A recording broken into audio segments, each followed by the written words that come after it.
Yeah, welcome students. So இப்போ இந்த video நம்ம என்ன பார்க்க போறோம் அப்படின்னா கண்டிப்பா கம்பார்ட்மெண்ட் எக்ஸாம் 2024 போர்டு எக்ஸாம் எழுதிருப்பீங்க. ஸோ அந்த கம்பார்ட்மெண்ட் எக்ஸாம்லயுமே சில ஸ்டூடெண்ட்ஸ் ஃபெயிலா இருப்பீங்க. ஆக்சுவலா பாத்தீங்கன்னா நேத்து அதுக்கு கரெக்ஷன் பேப்பர் வந்துட்டு அப்புறம் அதோட ரிசல்ட் வந்துருச்சு. ஸோ இன்கேஸ் அதுல பாஸ் ஆயிருந்தீங்கன்னா ரொம்ப ஹாப்பிப்பா. பட் இன்கேஸ் அதுலயுமே ஃபெயில் ஆயிருந்தீங்க அப்படின்னா உங்களுக்கு அடுத்த போர்டு எக்ஸாம் பாத்தீங்கன்னா 2025 நீங்க ரெகுலர் ஸ்டூடெண்ட்ஸ் கூட தான் எழுதுற மாதிரி இருக்கும். ஸோ அந்த மாதிரி ஸ்டூடெண்ட்ஸ் இப்போ வீட்டில் இருக்கும்போது எப்படி படிக்கலாம் அப்படின்றதோட கைடன்ஸா இந்த வீடியோல நம்ம பார்க்க போறோம். சரிங்களா? So if compartment exam 2000 fail, how to prepare for board exam 2025. So இதன் பஸ் பண்ண இப்போ வந்து நம்ம கிளாஸஸ் பார்த்தீங்கன்னா மேக்ஸ், பிசிக்ஸ், கெமிஸ்ட்ரி எல்லா கிளாஸஸும் போயிட்டு இருக்கு. பட் இந்த வீடியோ நம்ம மேக்ஸ் மட்டும் எப்படி படிக்கலாம்ன்ற சொல்றேன். But online classes maths, physics, chemistry எல்லாமே 1-to-1 கிளாஸஸ் மட்டும் தான் போயிட்டு இருக்கு. குரூப் கிளாஸஸ் கம்பார்ட்மெண்ட்டுக்கு வராது கண்டிப்பா. ஏன்னா தனியா தான் நம்ம கான்சென்ட்ரேட் பண்ற மாதிரி இருக்கும். இப்போ நான் எப்படி சொல்லிட்டு இருக்கோனோ அதே மாதிரி தான் உங்களுக்கு ஆன்லைன் கிளாஸஸும் போயிட்டு இருக்கு. சரிங்களா? ஓகே, ஸோ இப்போ பாருங்க, லிசன் பண்ணுங்க. இப்போ இதுதான் உங்களுக்கு 12th சிலபஸ் 2024-25. ஸோ இதுதான் உங்களோட pattern. So relation function, algebra, calculus, vector and 3D, linear programming and probability. So இதோட வெயிட்டேஜ் பக்கத்தில் உங்களுக்கு கொடுத்துருக்காங்க, எவ்வளவு மார்க்ஸ் வரும் அப்படின்றது. ஸோ ஃபர்ஸ்ட் இனிஷியலா நம்ம என்ன யூனிட் ஸ்டார்ட் பண்ணணும், எதை கம்ப்ளீட் பண்ணிடலாம் தரவா அப்படின்னு பாத்தீங்கன்னா ஃபர்ஸ்ட் இனிஷியலா ரிலேஷன்ஸ் அண்ட் ஃபங்க்ஷன்ஸ் எடுத்துக்கோம். ரிலேஷன்ஸ் அண்ட் ஃபங்க்ஷன்ல மொத்தம் உங்களுக்கு 8 மார்க்ஸ் வருது. அதுல என்னென்ன யூனிட் உங்களுக்கு கவர் ஆகுதுன்னு பாத்தீங்கன்னா ஒன்னு ரிலேஷன்ஸ் அண்ட் ஃபங்க்ஷனும், செகண்ட் வந்து இன்வெர்ஸ் ட்ரிக்னாமெட்ரிக் ஃபங்க்ஷன்ஸும் கவர் ஆகுது. That means chapter 1 and chapter 2. இப்போ இதுல நம்ம என்ன படிக்கணும், இதுல என்னென்ன மாதிரி கொஸ்டின்ஸ் தான் படிக்கணும், எப்படி படிக்கணும்னு பாத்தீங்கன்னா இனிஷியலா உங்களுக்கு இந்த யூனிட்ல பாத்தீங்கன்னா ரிலேஷன்ஸ் அண்ட் ஃபங்க்ஷன்ல மொத்தம் 2 எக்ஸசைஸ் தான். ஒன்னு வந்து reflexive symmetric transitive first concept, second 1-to-1 நான். இந்த 2 எக்ஸசைஸ் தான். இப்போ எக்ஸசைஸ் கொஸ்டின்ஸ் எக்ஸாம்பிள்ஸ் எடுத்தீங்கன்னாவே நியர் தான் பாத்தீங்கன்னா ஒரு 20 to 25 கொஸ்டின்ஸ் இருக்கும். இந்த 20 to 25 கொஸ்டின்ஸ்க்கு முதல்ல கான்செப்ட் முதல்ல கிளியரா தரவா படிச்சுட்டு இந்த கொஸ்டின்ஸ் ப்ராக்டிஸ் பண்ணுங்க. இதோட டிஸ்கிரிப்ஷன்லுமே சரி, நான் பிளேலிஸ்ட் எல்லா சாப்டரோட லிங்க்கும் நான் உங்களுக்கு போடுறேன். அப்படி இல்லை அப்படின்னா என்னோட கம்யூனிட்டி டேப்ல போனீங்கனாலும் உங்களுக்கு எல்லா சாப்டர்ஸ்க்கும் லிங்க் தனித்தனியா ஒரு சாப்டர்ஸா இருக்கும், நீங்க அதை எடுத்து யூஸ் பண்ணிக்கலாம். ஸோ முதல்ல ரிஃப்ளெக்சிவ்னா என்ன, சிமெட்ரிக்னா என்ன, டிரான்சிட்டிவ்னா என்ன, ஈக்குவலன்ஸ் ரிலேஷன்னா என்ன அப்படின்ற பேசிக் கான்செப்ட் ஃபுல்லா படிச்சுட்டு டெக்ஸ்ட் புக் கொஸ்டின்ஸ் அது ரிலேட்டடா படிங்க. அதுக்கு related board exam question last 10 years எடுத்து கலெக்ட் பண்ணிக்கோங்க. லாஸ்ட் 10 இயர்ஸ் கூட தேவை, லாஸ்ட் 5 இயர்ஸ் எடுத்துக்கோங்க. ஒரு 5 to 10 கொஸ்டின் பேப்பர் எடுத்து அதுல என்னென்னலாம் மாடல் கொஸ்டின்ஸ் கேட்டிருக்காங்க அப்படின்றத அதை ப்ராக்டிஸ் பண்ணுங்க. ஸோ இதை ப்ராக்டிஸ் பண்ணி முடிச்சிட்டீங்க அப்படின்னா அதுக்கு ரிலேட்டட் 1 மார்க் கேஸ் ஸ்டடி நம்ம தரவு பண்ணணும். ஸோ கண்டிப்பா இப்போ ஒரு யூனிட் நீங்க எடுக்கிறீங்கன்னா அதுக்கு வந்து NCERT questions, previous year board exam question, அதுக்கு ரிலேட்டட் 1 மார்க் கேஸ் ஸ்டடி, இது எல்லாமே கம்ப்ளீட்டா டாப் டு பாட்டம் நீங்க தரவு பண்ணணும். அப்பதான் அந்த யூனிட் கம்ப்ளீட் பண்ண மாதிரி. ஸோ அப்ப இனிஷியலா ஃபர்ஸ்ட் நீங்க என்ன படிக்கிறீங்க, ஃபர்ஸ்ட் 2 எக்ஸசைஸ் அதுதான் உங்களுக்கு இம்பார்ட்டன்ட். கண்டிப்பா ரிஃப்ளெக்சிவ் சிமெட்ரிக் டிரான்சிட்டினா என்ன, 1-to-1 ஆன்-to-1 என்ன. இப்போ நான் எப்படி சொல்லிட்டு இருக்கோனோ அதே மாதிரி தான் ஆன்லைன் கிளாஸ்லயும் போயிட்டு இருக்கு. ஸோ ஒரு என்சிஆர்டி கொஸ்டின்ஸா நடத்திட்டு அதுக்கு போர்டு எக்ஸாம் கொஸ்டின்ஸ் நடத்திட்டு அதுக்கு 1 மார்க் கேஸ் ஸ்டடிலாம் நடத்திட்டு அந்த யூனிட்டுக்கு தனித்தனியா டெய்லியும் ஹோம் ஒர்க் கொடுக்குறேன். அது இல்லாம ஒரு யூனிட் முடிச்சு டெஸ்ட். ஸோ அதே மாதிரி நீங்களும் ஃபாலோ பண்ணுங்க. அப்படி முடியல அப்படின்னாலும் ஆன்லைன் கிளாஸ் ஜாயின் பண்ணுங்க. ஓகே, லிசன் பண்ணுங்க.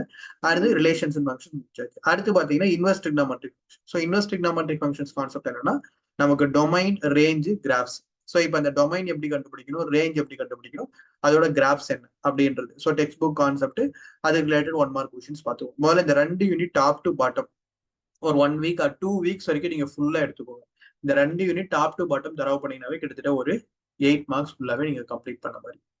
இப்போ அடுத்து என்ன யூனிட் எடுத்துக்கிறீங்கன்னா மேட்ரிக்ஸ் அண்ட் டிட்டர்மினன்ட் எடுத்துக்கோங்க. இது ஒரு ஈஸியான யூனிட் தான். ஸோ இதுல உங்களுக்கு கால்குலேஷன் பார்ட் மட்டும் நீங்க கரெக்டா போட்டீங்கன்னா ரொம்ப ஈஸியான, சரிங்களா? ஸோ இப்போ இதுல நமக்கு ரொம்ப இம்பார்ட்டன்ட் எதுன்னு பாத்தீங்கன்னா so symmetric and skew symmetric matrix ரொம்ப இம்பார்ட்டன்ட். அந்த கான்செப்ட் கண்டிப்பா கிளியரா படிச்சுக்கோங்க. அடுத்து பாத்தீங்க அப்படின்னா இந்த கான்செப்ட்ல உங்களுக்கு அடிஷன், மல்டிபிளிகேஷன் அந்த கான்செப்ட்லாம் தெரியணும். பட் கொஸ்டின்ஸ் உங்களுக்கு எதுல இருந்து வரும்னு பாத்தீங்கன்னா மெயினா invertible matrix and proof of the uniqueness of the inverse if exist. Last 2 lines இருக்கு பாத்தீங்களா? ஸோ இந்த லாஸ்ட் 2 லைன்ஸ் தான் இப்போ முக்கியமா பாத்தீங்கன்னா உங்களுக்கு ஒரு நிமிஷம் டெக்ஸ்ட் புக் ஓப்பன் பண்ணி காமிச்சிடுற பாருங்க என்னன்னு. ஸோ டெக்ஸ்ட் புக் ஓப்பன் பண்ணா உங்களுக்கு இன்னும் கொஞ்சம் கிளியரா இருக்கும் நான் என்ன சொல்றேன். மேட்ரிக்ஸ் பாருங்க இதுதான். ஸோ இப்போ இந்த யூனிட் மேட்ரிக்ஸ்ல பாத்தீங்கன்னா உங்களுக்கு இம்பார்ட்டன்ட் கொஸ்டின் பாத்தீங்க அப்படின்னா ஸோ இதெல்லாம் பேசிக்கா நீங்க கான்செப்ட் கண்டிப்பா தெரியணும். ஏன்னா அந்த கான்செப்ட்லாம் தெரிஞ்சாதான் நீங்க போட முடியும். அதனால பேசிக் அடிஷன் எப்படி பண்ணணும், மல்டிபிளிகேஷன் எப்படி பண்ணணுன்ற கான்செப்ட். இந்த 4th கொஸ்டின் மாடல் ஒரு கிளான்ஸ் பார்த்துக்கோங்க. அடுத்து பாத்தீங்க அப்படின்னா இதுல இம்பார்ட்டன்ட் அப்படின்னு பாத்தீங்கன்னா ஸோ இந்த மாடல் எக்ஸாம்பிள்ஸ் இப்போ பாத்தீங்கன்னா எக்ஸசைஸ்ல பாத்தீங்கன்னா கொஸ்டின் நம்பர் 16, 14 கூட தேவையில்ல, 15, 16, 17 இந்த 3 கொஸ்டின் பாத்தீங்கன்னா இந்த மாடல் கொஸ்டின் தான் உங்களுக்கு அடிக்கடி கேட்கிற கொஸ்டின்.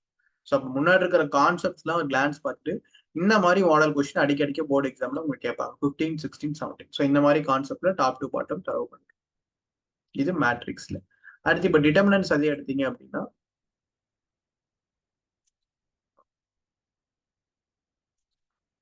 ஸோ இப்போ அடுத்து நம்ம டிட்டர்மினன்ஸ் பார்த்தீங்க அப்படின்னா சிலபஸ் இது.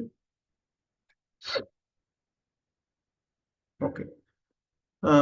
ஸோ டிட்டர்மினன்ஸ்ல வந்து உங்களுக்கு மெயினா ஸோ இதுலயும் ஒரு சில கான்செப்ட்ஸ் எல்லாம் நீங்க கண்டிப்பா தெரிஞ்சிருக்கணும். ஏன்னா தெரிஞ்சாதான் நீங்க போட முடியும். ஸோ இப்போ இந்த கான்செப்ட்ஸ் எல்லாமே மெயினா எல்லாம் காலம்ஸ் எப்படி போடணும், எப்படி மல்டிப்ளை பண்ணணுன்ற பேசிக் கான்செப்ட் தெரிஞ்சுக்கோங்க. இதுல இம்பார்ட்டன்ட் கான்செப்ட் கொஸ்டின் எதுன்னு பாத்தீங்க அப்படின்னா அப்படியே கீழே வாங்க. ஒன்னு மைனர்ஸ் அண்ட் கோஃபேக்டர்ஸ் கண்டிப்பா தெரியணும். அட்ஜாயிண்ட் அண்ட் இன்வெர்ஸ் ஆஃப் மேட்ரிக்ஸ்னா என்ன அப்படின்றது, ஏன்னா இதெல்லாம் தெரிஞ்சாதான் அந்த பின்னாடி இருக்கிற நான் சொல்றேன் இம்பார்ட்டன்ட் கான்செப்ட் கொஸ்டின் நீங்க போடவே முடியும். Okay. Verify A into adjoint of இந்த கான்செப்ட்லாம் தெரியணும். அடுத்து நமக்கு ரொம்ப இம்பார்ட்டன்டான எக்ஸசைஸ் பார்த்தீங்கன்னா இந்த லாஸ்ட் எக்ஸசைஸ் தான். So consistency of the matrix of equation, linear equation, இது ரெண்டுமே பார்த்தீங்கன்னா மேல இருக்கிறது எல்லாம் ஒரு கான்செப்ட், கீழே இருக்கிறது சேம் அதே மாதிரி தான். இந்த ஒரு எக்ஸசைஸ் கான்செப்ட் நீங்க கிளியரா இருந்தீங்கன்னா இந்த மற்ற எல்லா கொஸ்டின்ஸும் உங்களால போட முடியும். அப்போ முன்னாடி இருக்கிறதுக்கு அட்ஜாயிண்ட் எப்படி டிட்டர்மினன்ஸ் மல்டிப்ளை பண்ணும், இந்த பேசிக் கான்செப்ட்லாம் நீங்க தெரிஞ்சுக்கிட்டா மட்டும்தான் இது போட முடியும். ஸோ இது ரிலேட்டட் கொஸ்டின்ஸ் நிறைய கொஸ்டின்ஸ் ப்ராக்டிஸ் பண்ணுங்க. இதுக்கு ரிலேட்டடா போர்டு எக்ஸாம் கொஸ்டின்ஸ் ப்ராக்டிஸ் பண்ணுங்க. ஸோ இது பண்ணாவே உங்களுக்கு 4 யூனிட் டோட்டலா கம்ப்ளீட்டா கவர் ஆயிடும். ஸோ நான் சொல்றது மேட்ரிக்ஸ் டிட்டர்மினன்ஸ் கம்ப்ளீட். இப்போ நம்ம மேல இந்த கால்குலஸ் பாட்டை அப்படியே விடுங்க. நான் கிட்டத்தட்ட உங்களுக்கு ஒரு 5 யூனிட் இருக்கு, அது அப்படியே விடுங்க. அடுத்து வெக்டர் அல்ஜிப்ரா இருக்கும், 3 டைமென்ஷன் ஜாமெட்ரி எடுத்துக்கோங்க. ரொம்ப ரொம்ப ஈஸியான யூனிட். இப்போ வெக்டர் அல்ஜிப்ராலையும் 3 டைமென்ஷன் ஜாமெட்ரி நீங்க என்ன படிக்கணும்னு பாத்தீங்கன்னா சொல்யூஷன் பண்ணுங்க. So vector algebra vector algebra so இதுல உங்களுக்கு 2 எக்ஸசைஸ் தான், ஈஸியான எக்ஸசைஸ் தான். பட் புக்ல இருக்கிற கான்செப்ட் படிச்சது இல்லாம நீங்க கண்டிப்பா இதுல போர்டு எக்ஸாம் கொஸ்டின் என்னென்ன மாதிரிலாம் கேட்டிருக்காங்கன்றதை டிஸ்கஸ் பண்ணணும். ஏன்னா இதுல முக்கியமா உங்களுக்கு 2 இம்பார்ட்டன்ட் திங் வந்து ஒன்னு டாட் ப்ராடக்ட், ஒன்னு cross product. So dot product cross product பாத்தீங்கன்னா ஸோ 10.3 அண்ட் 10.4. இந்த 10.3ல மெயினா தெரிய வேண்டியது உங்களுக்கு யூனிட் வெக்டர்ன கான்செப்ட். அது 8th கொஸ்டின் ஒன்னு, அடுத்து 10th கொஸ்டின், அடுத்து 13th கொஸ்டின், அடுத்து 14, அடுத்து கொலினியர் ரைட் ஆங்கிள் 16 and 17. இந்த கான்செப்ட்லாம் கண்டிப்பா தரவு பண்ணிக்கோங்க. அடுத்து கிராஸ் ப்ராடக்ட்ல பாத்தீங்க அப்படின்னா so 3rd question, 4th question, find the area of a triangle 9th question, அதே மாதிரி பேரலோகிராம் 10th கொஸ்டின், இதெல்லாம் தரவு பண்ணிக்கோங்க. இது எல்லாமே தரவு பண்ணிட்டு இதுக்கு ரிலேட்டட் போர்டு எக்ஸாம் கொஸ்டின் நீங்க எடுத்து பாத்தீங்கன்னா இப்ப சொன்ன மாடல் கொஸ்டின்ஸ் தான் இருக்கும்.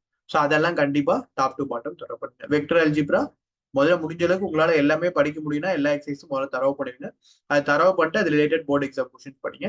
இல்ல அப்படின்னா 10.3 and 10.4 பேசிக்கா கண்டிப்பா தரவு பண்ணிட்டு அதுக்கு ரிலேட்டட் கொஸ்டின்ஸ் பாருங்க. ஒன்னு வெக்டர் அல்ஜிப்ரா. அடுத்த இம்பார்ட்டன்ட் யூனிட் என்னன்னு பாத்தீங்க அப்படின்னா 3 டைமென்ஷன் ஜாமெட்ரி. ஸோ 3 டைமென்ஷன் ஜாமெட்ரில பர்டிகுலரா உங்களுக்கு இதுதான் படிக்கணும்ன்றது கிளியராகவே சொல்லிக்கலாம். ஏன்னா இந்த 2 கான்செப்ட் தான் உங்களுக்கு ரொம்ப இம்பார்ட்டன்ட். ஒன்னு shortest distance between 2 lines and angle between 2 lines. இப்போ நான் டெக்ஸ்ட் புக்ல சொல்றேன் பாருங்க. ஸோ ஷார்டஸ்ட் டிஸ்டன்ஸ் பிட்வீன் 2 லைன்ஸும் angle between 2 lines are important. So இப்போ லாஸ்ட் எக்ஸசைஸ் பாத்தீங்க அப்படின்னா ஸோ இதுதான் உங்களுக்கு 11.2. ஸோ இந்த 11.2ல பாத்தீங்கன்னா கிட்டத்தட்ட இந்த 9th கொஸ்டின்ல இருந்து கொஸ்டின் நம்பர் 9, 10, 11, 12, 13, 14, 15 இந்த ஒரு 6 கொஸ்டின்ஸ் தான் உங்களுக்கு ரொம்ப ரொம்ப இம்பார்ட்டன்ட் இந்த யூனிட்டை பொறுத்த வரைக்கும். ஸோ அப்போ 9 to 15 கொஸ்டின்ஸ் வரைக்கும் கான்செப்ட் அதுக்கு ரிலேட்டட் எக்ஸ்ட்ரா கொஸ்டின்ஸ் எல்லாமே தரவு பண்ணீங்கன்னா இந்த யூனிட் கம்ப்ளீட் பண்ணிக்கலாம். ஓகே. இந்த யூனிட் கம்ப்ளீட் பண்ணி முடிச்சுட்டு நீங்க அடுத்து என்ன படிக்க போறீங்க அப்படின்னா லீனியர் ப்ரோக்ராமிங். ரொம்ப ரொம்ப ஈஸியான யூனிட், ஈஸியா மார்க்ஸ் ஸ்கோர் பண்ணக்கூடிய லீனியர் ப்ரோக்ராமிங். ஸோ இதை என்ன படிக்கலாம்னு பாருங்க. Okay. So linear programming. So linear ப்ரோக்ராமிங்ல உங்களுக்கு இருக்கிறதே கொஸ்டின்ஸே ரொம்ப ரொம்ப கம்மி தான். ஸோ ஈஸியா உங்களுக்கு ஸ்கோர் பண்ணிடலாம். 2 கான்செப்ட் தான் இருக்கும் இதுல உங்களுக்கு. ஒன்னு பவுண்டட் ரீஜன், ஒன்னு அன்பவுண்டட் ரீஜன். ஸோ இந்த எக்ஸாம்பிள் 4 பாருங்க, இது அன்பவுண்டட் ரீஜன் கான்செப்ட். ஸோ இதுவும் இப்போ எக்ஸாம்பிள் 3 பவுண்டட். இந்த 2 கான்செப்ட் தான் இருக்கு. மற்றதெல்லாம் நம்பர்ஸ் மட்டும் தான் உங்களுக்கு சேஞ்ச் பண்ணிருப்பாங்க. இதுல எல்லாமே உங்களுக்கு பாத்தீங்கன்னா maximise minimise concept, bounded and unbounded. So இதுல பவுண்டட்ல 2 கான்செப்ட் பண்ணீங்க, அன்பவுண்டட்ல 2 கான்செப்ட் பண்ணீங்க. மற்றது எல்லாமே உங்களுக்கு எப்படி கேட்டாலும் இந்த 2 மாடல் தான் கேட்கும்.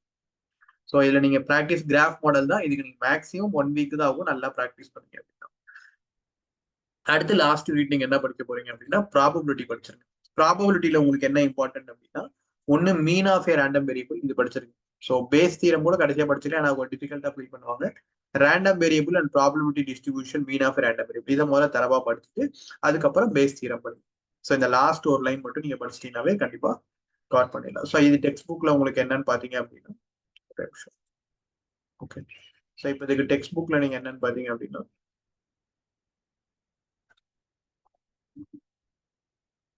ஓகே ஃபர்ஸ்ட் மெயினா ரேண்டம் வேரியபிள் கம்ப்ளீட் பண்ணிருங்க.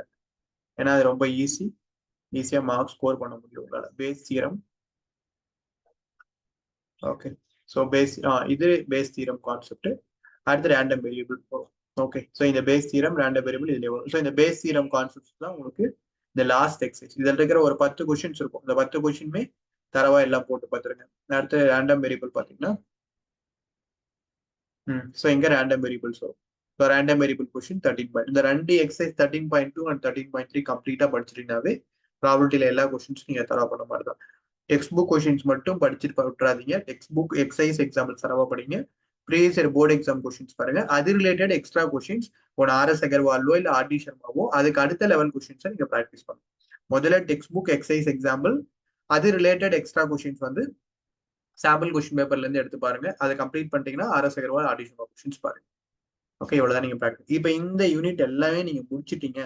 இப்போ நான் சொன்ன வந்து relations and functions, inverse trigonometry, matrix and determinants, vector algebra, linear programming, probability, இந்த 7 யூனிட் முடிச்சிட்டீங்க அப்படின்னா அடுத்து நீங்க டைரக்டா எங்க வர போறீங்க அப்படின்னா அப்ளிகேஷன்ஸ். இந்த கண்டினியூட்டி அண்ட் டிஃபரன்ஷியபிலிட்டியோட பேசிக் ஃபார்முலாஸ்லாம் முதல்ல படிச்சுக்கோங்க. ஏன்னா அந்த ஃபார்முலாஸே தெரிஞ்சா நம்ம பின்னாடி போட முடியும். இன்டெகிரல்ஸோட ஃபார்முலா படிச்சுக்கிட்டு டைரக்டா இந்த 2 யூனிட்டுக்கு வந்துருங்க. மேல இருக்கிற 3 யூனிட் போறதை விட அப்ளிகேஷன்ஸ் ஆஃப் இன்டெகிரலும் டிஃபரன்ஷியல் ஈக்குவேஷன்ஸும் வந்துட்டீங்க அப்படின்னா இதுல சில இம்பார்ட்டன்ட் கான்செப்ட் இருக்கு. இதை படிச்சுட்டு போயிடலாம். ஏன்னா அப்ளிகேஷன்ஸ் ஆஃப் இன்டெகிரல்ல உங்களுக்கு சர்க்கிள்ஸ், பேரபோலா, எலிப்ஸ் அந்த கான்செப்ட் மட்டும் தான். ஸோ இதை முதல்ல டோட்டலா தரவு பண்ணி முடிச்சிடும். அதுக்கப்புறம் டிஃபரன்ஷியல் ஈக்குவேஷன்ல உங்களுக்கு கண்டிப்பா ஒன்று homogeneous differential equation and general solution, particular solution. So இங்க பாத்தீங்கன்னா இதுதான் உங்களுக்கு general solution, particular solution. Listen பண்ணுங்க. ஸோ இங்க பாருங்க, இது வந்து general solution, particular solution. General solution, particular solution இந்த ஃபர்ஸ்ட் 10 கொஸ்டின் ஜெனரல் சொல்யூஷன், அதுக்கப்புறம் பர்டிகுலர் சொல்யூஷன். ஸோ இந்த கான்செப்டை கண்டிப்பா ப்ராக்டிஸ் பண்ணி தர பண்ணும். அதே மாதிரி ஹோமோஜினியஸ் பாத்தீங்கன்னா அடுத்த எக்ஸசைஸ்ல வரும் உங்களுக்கு. So homogeneous differential equation. Okay so இந்த கான்செப்ட் ஹோமோஜினியஸ் டிஃபரன்ஷியல் ஈக்குவேஷன்னா என்ன கான்செப்ட்னு கிளியரா அண்டர்ஸ்டாண்ட் பண்ணிக்கிட்டீங்கன்னா இதில் இருக்கிற கொஸ்டின்ஸ் எல்லாமே உங்களால போட முடியும். அவ்வளோதான், இதுதான் பேசிக் உங்களுக்கு. அடுத்து லீனியர் டிஃபரன்ஷியல் ஈக்குவேஷன்ஸ்லாம் உங்களுக்கு ரொம்ப ஈஸி தான். பட் இந்த 2 எக்ஸசைஸ் மெயினா நான் சொன்னது ஹோமோஜினியஸ் டிஃபரன்ஷியல் ஈக்குவேஷன்ஸும் அடுத்து உங்களுக்கு ஜெனரல் சொல்யூஷன், பர்டிகுலர் சொல்யூஷன். இந்த 2 கான்செப்ட் முதல்ல மெயினா நீங்க தரவு பண்ணிக்கணும். சரிங்களா? அதை படிச்சு முடிச்சுட்டு இந்த 2 யூனிட்டை முடிச்சுட்டு அடுத்து நீங்க என்ன பண்றீங்க அப்படின்னா மேல இருக்கிற யூனிட்ஸ்லாம் போகும். ஸோ ஃபர்ஸ்ட் நான் கால்குலஸ் யூனிட் ஃபுல்லா கம்ப்ளீட் பண்ணி முடிச்சுட்டு அப்ளிகேஷன் ஆஃப் இன்டெகிரல், டிஃபரன்ஷியல் கால்குலஸும் முடிக்கிறீங்க. அதுக்கப்புறம் மேல இருக்கிற யூனிட்டை 1 by 1 தரவு பண்ணிக்கலாம். ஓகே ஸோ இப்போ நான் எப்படி சொன்னனோ அதே மாதிரி தான் இப்போ ஆன்லைன் கிளாஸ்ல மேக்ஸ் கிட்டத்தட்ட இப்பதான் ஆரம்பிச்சேன். 1-to-1 கிளாஸஸ் மார்னிங் 9 o'clock இருந்து 4 o'clock ஸ்டூடெண்ட்ஸ் வந்துட்டு இருக்காங்க. இந்த 1 monthல 1.5 monthல வந்து ஸ்டூடெண்ட்ஸ் கூட கிளாஸ் வந்து ஸ்டூடெண்ட்ஸ் எல்லாருமே பாஸ் பண்ணியிருக்காங்க. ஸோ எல்லாருமே கால் பண்ணி சொன்னாங்க, ரொம்ப ஹாப்பியா இருக்கு. பட் உங்களுக்கு 4 to 5 months டைம் இருக்கு. நல்லா கான்ஃபிடென்ட்டா படிச்சீங்க அப்படின்னா கண்டிப்பா பாஸ் பண்றதுல நல்ல மார்க் எடுக்கும். ஸோ அதனால முடிஞ்ச ஃபெயில் ஆயிருக்கீங்கன்றதை நினைச்சு ஒரி பண்ண வேண்டாம். கண்டிப்பா நான் இப்ப சொன்ன பார்த்து எப்படி சொன்னனோ அதே மாதிரி ப்ரிப்பேர் பண்ணீங்க அப்படின்னாலும், இல்ல உங்களுக்கு ஒரு கரெக்டான கைடன்ஸ் என்னால படிக்க முடியல அப்படின்னாலும் ஆன்லைன் கிளாஸஸ் வாங்க. ஏன்னா இது கண்டிப்பா இந்த ஆன்லைன் கிளாஸ்ல கண்டிப்பா உங்களால பாஸ் பண்ண முடியும். சரிங்களா? அதுக்கு நான் என்னென்ன வழி, எப்படி படிக்கணும், டெய்லி ஹோம்ஒர்க், ப்ராக்டிஸ், அதுக்கு எக்ஸாம், எவ்ரி சண்டே எக்ஸாம், இது எல்லாமே கிளியரா உங்களுக்கு கரெக்டான கைடன்ஸ். Okay thank you students. இப்போ நான் சொன்ன மாதிரி இதை எடுத்து ஃபாலோ பண்ணிக்கோங்க. இப்போ ஆன்லைன் கிளாஸ் மேக்ஸ் மட்டும் கிடையாது. Maths, physics, chemistry, computer science எல்லா சப்ஜெக்ட்டும் கம்பார்ட்மெண்ட்டுக்குன்னு தனியாக morning 9 o'clock to 4 o'clock 1-to-1 classes போயிட்டு இருக்கு. Thank you students.